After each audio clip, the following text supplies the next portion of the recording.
This is a home inspection of unit 1581. I'm gonna start here in the attic, then do the outside interior, and then finish up outside. So here is the air handler. You have gas heat and obviously air conditioning, which is outside, ground mounted. This is an auxiliary pan, and there's water or condensation on it, and there shouldn't be any, especially for a new unit, which means probably the main exhaust, which is here, might be clogged. So this should be an immediate maintenance, because sometimes they overflow and they start coming down through the ceiling. All right, so that's basically here. We have foam insulation, and it's foam insulation all throughout. That's very effective to have. And then we also have the trusses, and I looked to make sure there's no cracked trusses and that they're in good shape. They have the holding plates, and basically everything here appears to be okay. Here are the flex lines for the water and all that in here. PEX, so that's good shape as well. So I'll continue going down, and then I'll do the inside and then the outside. As I continue coming down from the attic, we're going to go around the perimeter of the house, and since we're already here, we start here and then go all the way around, and then I comment as I go. You have two options of electrical and also a gas, but the gas is turned off right now because obviously there's no dryer here. So I checked this the sink here, check underneath to make sure that everything is good, no leaks or anything like that, and the valves are in good shape. All that is good here. As I go around, I get into the master bedroom. Here we have a little bit of damage on the wall. This is a sensor for the thermostat. Will tell you basically it's just a sensor without any control. Okay, coming in here into the master, a couple of things to note. The outlet here on the splash, backsplash, normally they are on the wall. Normally they're between 8 and 10 and 12 inches above the countertop, unless it's a special request here. It is GFCI, so that would not be a problem in case something happens, but they might constantly be getting wet. It is recommended that they're on the wall, not on the backsplash. Okay, so continuing all the way around here. Smoke detectors are covered, but I'll remove those before I leave. Getting here into the kitchen, I checked the microwave. I checked the stove here. Obviously, we don't have an oven. I put it on the report anyway, just to note we don't have an oven. And then we don't have a refrigerator. And then the dishwasher is not connected for the drain or for the water supply. And it's right here. And everything I'm telling you is with pictures and descriptions. So coming around, we get into the garage.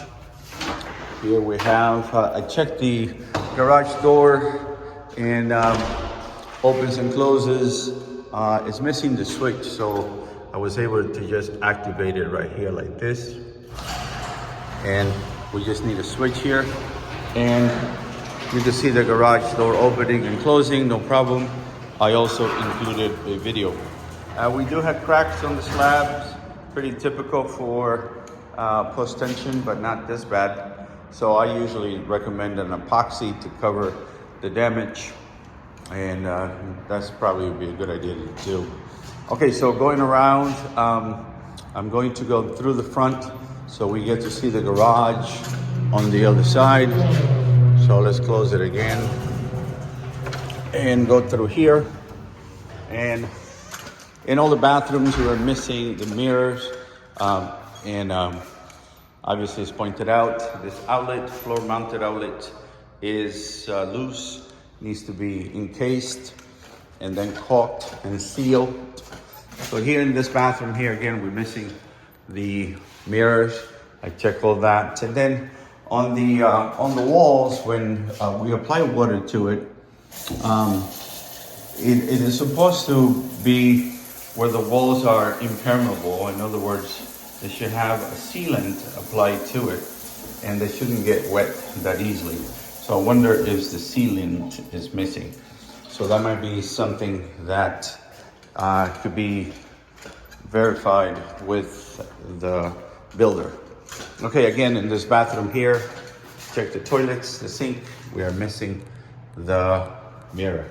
Okay, going around here then. This light does not respond, but most likely it is because it's a photocell, and the photocell is on the side. It could be an HOA thing where they come on at the same time. So here, these clean outs a little bit high, and they constitute a trip hazard, and so it'd be a good idea to lower them a little bit. There's no weed barrier here under the stone, and then what happens, weed start growing, and most of the time they don't install them, so you might have to ask them.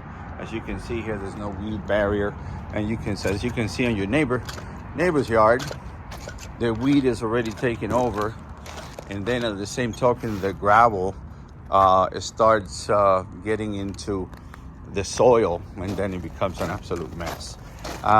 Okay, so here they should paint behind the trim here and behind here. I pointed that out. It's on the report. This other light right here is not responding. Again, this light is responding, but it's with a wall switch. Here's the photocell. That might be it. You have some cracks around the perimeter of the house. Most of the time they would tell you to wait a whole year before they could address that. And here you're missing a receptacle. I also flew a drone. I did not see any cracked tiles. They usually cracked after a year or so because of thermal expansion here in Arizona. Continuing here, the hot water heater could not be tested because the gas, it's on the off position. So again, all these items are not could not be tested. I'll be back and inspect them once I have the utilities connected to them or back on. All right, that's basically it. I checked all your windows and checked the sliding door right here and all this, and checked the air conditioning unit, and it gave me really good temperature. So 41 degrees was the minimum, and in good shape. And here's the unit. Here's a Lennox. Lennox is not the greatest, not the worst, but it's a good brand, somewhere in the middle. And here is the brand, and the information is hard to see, but it's right here on this label, manufacturer label. All right, I will send you the report, and then come back. If you have any questions, I'll be glad to help. Have a good day. Bye-bye.